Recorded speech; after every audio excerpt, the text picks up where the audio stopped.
Have you ever felt completely alone, as if the whole world had withdrawn and even God had fallen silent?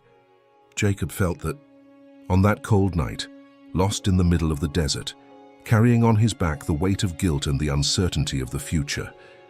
But it was exactly there, in the place of pain, that heaven opened and the impossible happened. What he saw would forever change the history of humanity. Because at that moment, God himself descended to meet a broken man. The cold night wind cut through the silence of the desert, while Jacob, exhausted, looked at the vast starry sky. Each step taken to get there seemed laden with guilt and repentance. Shadows danced around the small fire he had lit, and the crackle of the embers mixed with the distant sound of some wild animal. The desert surrounded him, immense, indifferent to his pain. With trembling hands he curled up on a stone, trying to shelter himself from the cold and the weight of remorse. His tearful eyes stared into nothing, and the silence became unbearable. "Lord Ta," he murmured between sobs, "if you still hear me, show me that I am not alone." It was the cry of a broken man whose soul wandered between fear and hope. And it was at that moment, amid the darkness, that the God of the impossible began to move the invisible. Sleep came slowly, like a mercy. And in the dream, reality dissolved before a glorious vision. The cold ground vanished, and a ladder of light, majestic and alive, rose before Jacob. Its base touched the ground, but its top was lost in the heavens. On it, heavenly beings ascended and descended, carrying orders and blessings as if God's very throne had inclined toward the earth. And there, on high, enveloped in an indescribable light, was the Lord. The voice that broke the silence was soft and powerful as thunder. "I am the Lord, the God of Abraham your father, and the God of Isaac. The land on which you lie, I will give to you and to your offspring. And in you and in your seed all the families of the earth shall be blessed." Genesis 28:13-14. Jacob fell to his knees in spirit, trembling under the weight of divine glory. The presence of God was so real that the air around seemed to vibrate. Then the Lord continued, "Behold, I am with you and will keep you wherever you go and will bring you back to this land. For I will not leave you until I have done all that I have spoken to you." Genesis 28:15. At that instant all fear dissipated. The fugitive saw himself supported by the hands of the Eternal. He whom he feared to have offended now surrounded him with promises of love and faithfulness. The tears that had been of despair became tears of reverence. The ladder remained before him as an eternal symbol of communion between heaven and earth, between man and his Creator. When he awoke, the sun already touched the distant mountains, dyeing the horizon with golden hope. Jacob rose with his heart racing, still feeling the divine presence around him. "Truly the Lord is in this place, and I did not know it," he exclaimed, his voice choked. "How dreadful is this place! This is none other than the house of God. This is the gate of heaven." Genesis 28:16-17. With steady hands, he took the stone that had served as his pillow, raised it as a pillar and poured oil over it, consecrating that ground to the living memory of the promise. And he called the name of that place Bethel, house of God. Then, with tearful eyes, he made a vow to the Lord.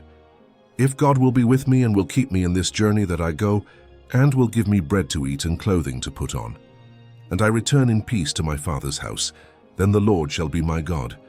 And this stone, which I have set up for a pillar, shall be God's house. And of all that you give me, I will surely give a tenth." Genesis 28:20-22. Thus the fugitive became a pilgrim of faith. Bethel marked the point where man met the divine. From there on, each step would be guided by a promise, and every desert would become an altar. The journey would continue, and the God of Abraham, of Isaac, and now of Jacob would walk by his side. The Lord saw beyond the desert. He knew Jacob's heart, his weaknesses, his restlessness, and also the divine purpose that still awaited him. Every detail of the vision had been prepared with tenderness, so that the fugitive would not lose himself in the shadows of deceit. God knew that the road ahead would lead him among idolatrous and cunning men, where faith would be tested and character refined by the fire of trial. Therefore he showed him the future with mercy, revealing that he did not walk by chance. The ladder of light would, from that instant on, be the eternal reminder that heaven remained open over him, even when the world tried to close its doors. In that dream, the plan of redemption began to pulse before Jacob's eyes.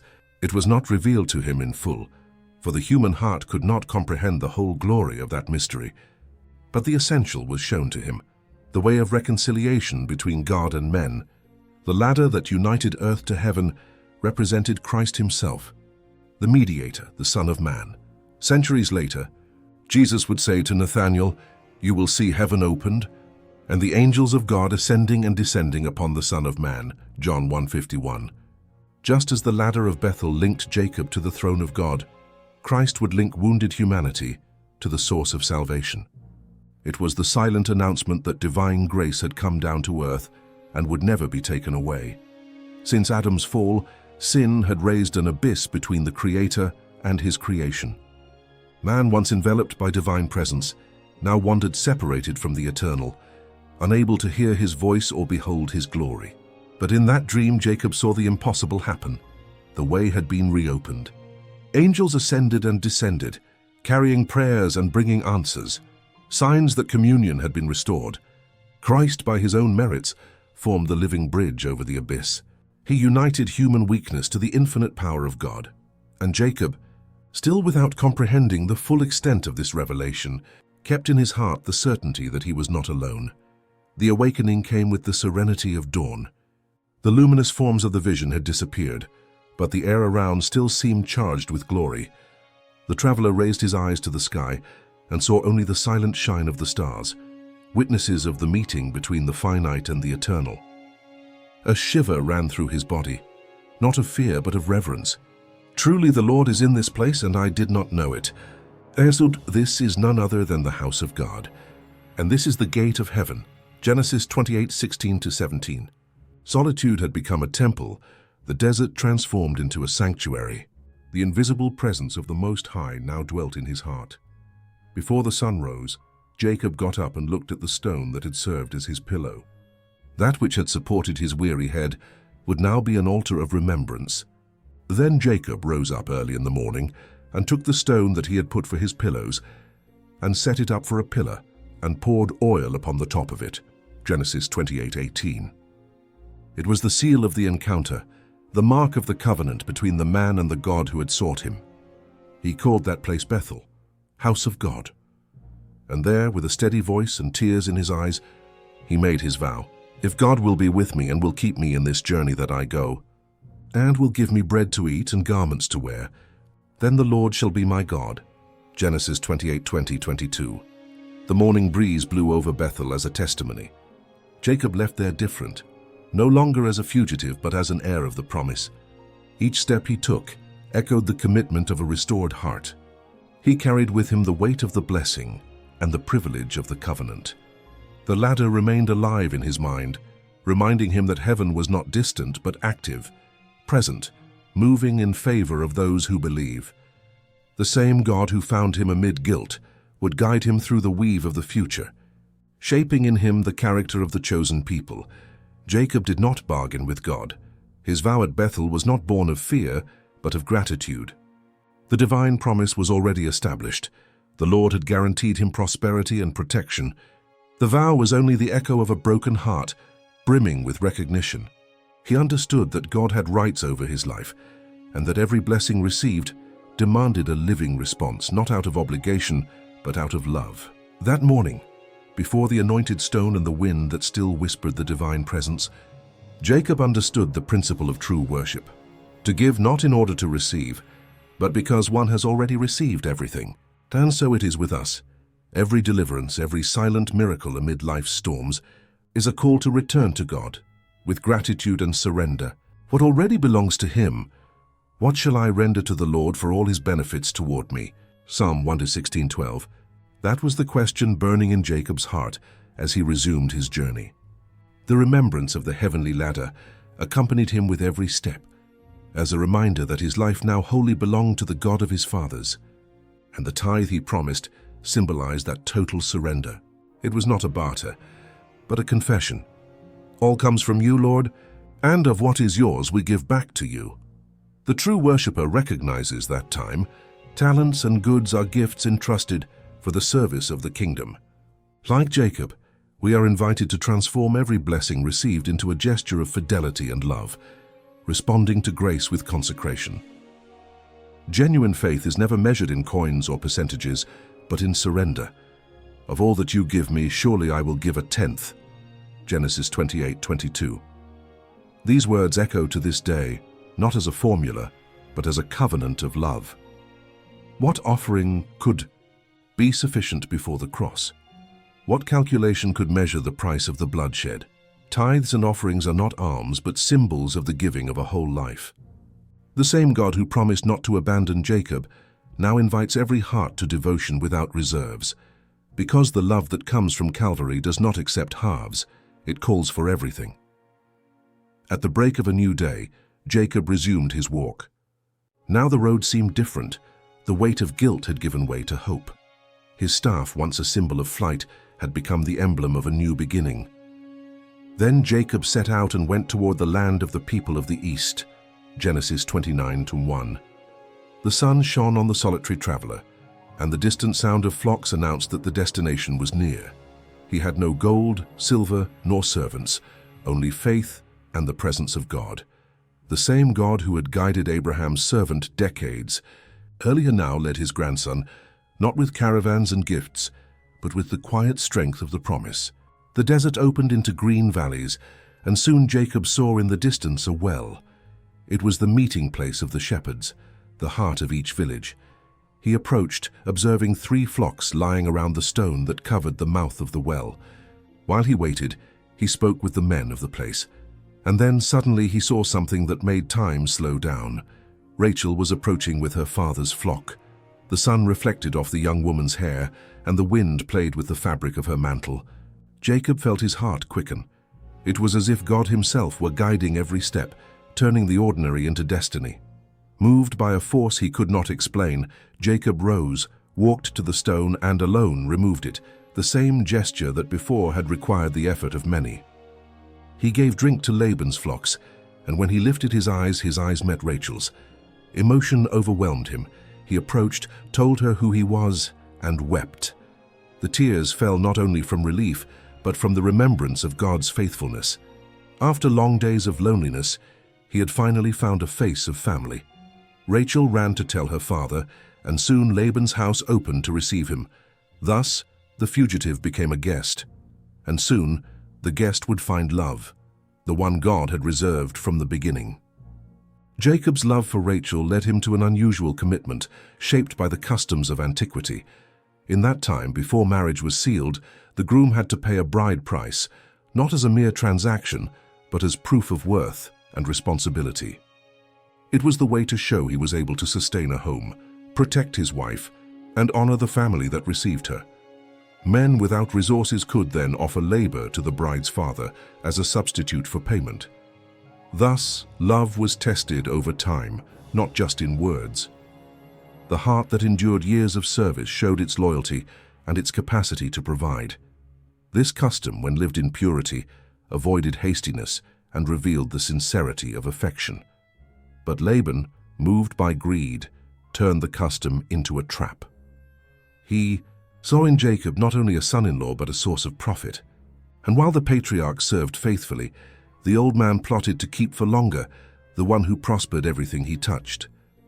Jacob served 7 years for Rachel, and they seemed to him but a few days because of the love he had for her. Genesis 29:20. Each rising and setting of the sun brought him closer to the dream of having her as a wife. He did not see the work as a burden, for love made the weight of the hours light. The hope of Rachel smiling at the altar sustained his heart in the cold nights of the desert. But when the time was fulfilled and the feast was prepared, deceit cast its shadow over the celebration. Laban, with cold cunning, substituted Rachel with Leah, hiding the face of the older daughter under the veil of tradition. The next morning, when the light revealed the truth, Jacob's heart broke. "Why have you deceived me?" he asked in indignation. Laban, impassive, answered, "It is not done in our country to give the younger before the firstborn." And then, in a manipulative gesture, he offered Rachel in exchange for another 7 years of service. The blow was cruel, but Jacob, faithful to love and promise, accepted. Thus the man who had dreamed of a wife came to live between two, and the home born of deceit would be a stage for jealousy and rivalry. Rachel, loved, and Leah, rejected, shared the heart of the same man. Jacob's love for one and his obligation to the other created a fire that slowly consumed the peace of the home. Leah sought love through children. Rachel, barren for a time, suffered in silence. Jacob's tender look upon Rachel was to Leah like an open wound. And in the heart of each one, a feeling germinated that would mark them for life, one desiring the love she did not have, the other yearning for the blessing she lacked. Even so, God, in his wisdom, began to draw from there the foundation of the 12 tribes of Israel. 20 years passed. 20 years of sweat, patience, and trials. Laban had changed Jacob's wages 10 times, always seeking to take advantage. And even so, God's servant prospered. "These 20 years I have been with you," said Jacob. "Your ewes and your goats have not miscarried, and I did not eat the rams of your flocks. By day the heat consumed me, and by night the frost." Genesis 31, 38, 40. Each word revealed the weight of a tired but upright heart. He had borne injustice, not out of weakness, but by faith. The God of Bethel, who had promised to be with him, now became his only strength. In the silence of the nights, while the wind cut the plains of Mesopotamia, Jacob watched the flocks under the stars shine. He was the chief shepherd, responsible for every life under his care. He knew wolves prowled, thieves watched, and that a single lapse could cost dearly. Therefore he kept watch when others slept. The frost burned his face, the heat consumed him by day, but his soul was fixed on God. Each saved sheep, each dawn after a night of vigilance, was more than a duty fulfilled. It was an act of faith. Because before being a shepherd of flocks, Jacob was being molded to be shepherd of a people. While Jacob tended Laban's flock, the Lord was training him for a much greater mission, to become the shepherd of a nation. Every cold dawn, every sleepless night, every scorching day under the Mesopotamian sun was a silent lesson in faithfulness and care. Those defenseless sheep that depended on his voice, his hands, and his vigilance were the reflection of the lives that one day God's people would entrust to spiritual leaders. Jacob's life, marked by effort, patience, and perseverance, became a symbol of the love of the true shepherd. And it was this image of the shepherd who watches, who protects, and who sacrifices, that God chose to reveal the deepest truths of the gospel. Christ is the shepherd par excellence. When sin separated man from God, he left the heavenly throne and descended to the shadowed valleys of the earth, where his sheep had been lost. His voice echoes through Scripture, "I will seek the lost and will bring back the driven away, and will bind up the broken and will strengthen the sick." Ezekiel 34:16. The same care Jacob showed for his flocks, Christ manifests with infinite tenderness for those he loves. He not only leads but carries. He not only teaches but heals. "I am the good shepherd," he declared, "and I know my sheep and am known of mine." John 10:14. This knowledge is not theoretical, it is intimate, deep.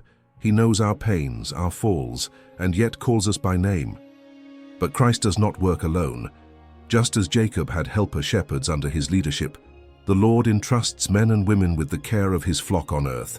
They are called pastors, ministers, spiritual leaders, yet in essence they are servants who must reflect the heart of the heavenly shepherd.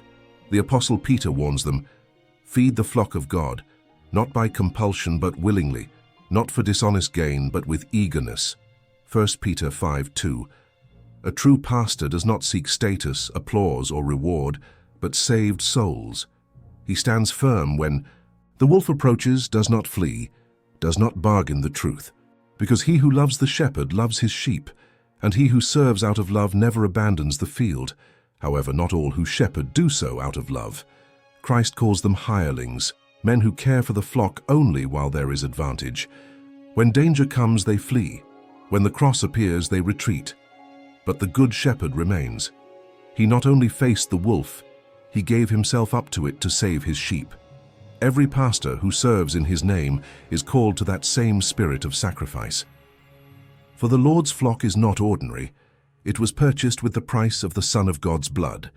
Therefore each sheep, each soul, has eternal value, and he who guides them must do so with fear and reverence, knowing that one day the chief shepherd will ask, Where is the flock that was given you and the sheep of your glory?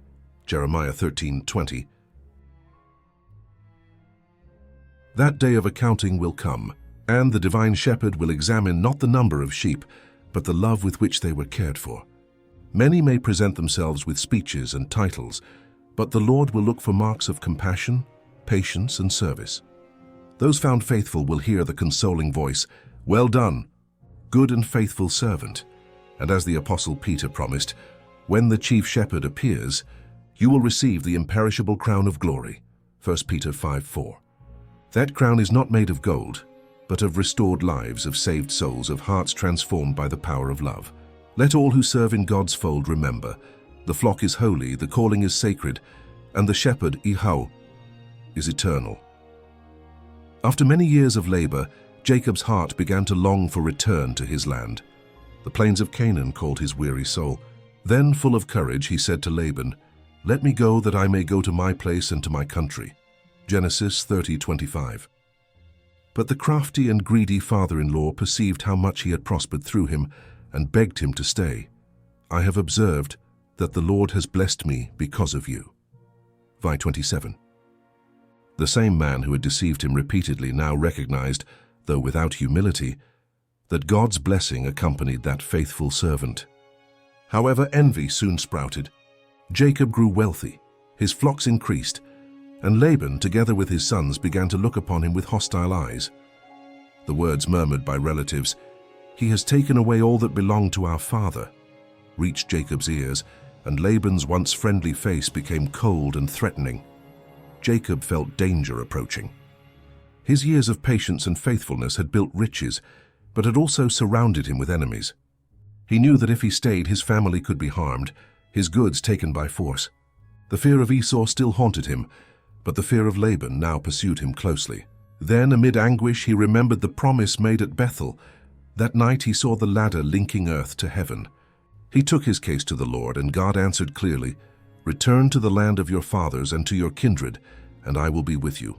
Genesis 31:3. It was time to leave. While Laban was absent, Jacob gathered his flocks, his wives and children, and crossed the Euphrates, advancing toward the hills of Gilead. It was a silent flight, but guided by the divine hand. 3 days later, the news reached Laban's ears. Moved by anger and pride, he gathered men and rode in pursuit. For 7 days he advanced, determined to bring Jacob back, and by force if necessary. When he finally caught up, the winds seemed to herald conflict. Jacob's camp trembled before the threat. But before Laban could act, God himself intervened. At night the Lord appeared to him in a dream, saying, "Take heed that you speak not to Jacob either good or bad." Genesis 31:24. It was a divine warning, a limit imposed on man's power. The next morning Laban met Jacob, but his fury had been restrained by the voice of the Most High. The proud man's heart had been held back by God's invisible hand. Laban, with false piety, accused Jacob of fleeing secretly, feigning offense at being unable to bid farewell to his daughters and grandchildren. But Jacob, with firmness and truth, exposed his hypocrisy. "If the God of my father had not been with me," he declared, "surely you would now have sent me away empty. God has seen my affliction and the labor of my hands." Genesis 31:42. Each word cut the silence like a blade of justice. Laban, without arguments, proposed a covenant of peace. And there, among the hills of Gilead, a heap of stones was raised. That heap would become an eternal testimony. Laban called it Mizpah, saying, "May the Lord look between you and me when we are apart." Verse 49. It was more than a human agreement. It was an altar of watchfulness before the God who sees all. Then, that night, the two men who had lived amid deceit and trials sat at the table and sealed the covenant with a feast. The fire burned under the stars, illuminating the stones of Mizpah, a symbol of separation and testimony. When dawn broke, Laban bid farewell to his daughters and departed. His steps faded on the desert dust, and with them ceased all ties between Abraham's descendants and the sons of Mesopotamia. Jacob remained in silence, looking toward the horizon of Canaan that awaited him. Behind him lay the time of deceit. Before him, the reunion with the past and the fulfillment of divine promises. The servant of God's journey was not yet finished, but the shepherd of heaven continued ahead, guiding him as always step by step, under the light of the promise like Jacob. We all face deserts, moments when it seems God has fallen silent. But it is precisely there in the silence that he speaks deepest. Because the same God who opened the heavens at Bethel still opens ways where there is no way. If this message touched your heart, leave your like. This helps God's word reach more people. And if you are not yet subscribed, subscribe now to the channel and activate the bell, so you won't miss any reflection like this. Share this video with someone who needs to remember that God never abandons them. May the Lord bless your life, strengthen your faith, and lead you step by step under the light of the promise. Until the next video.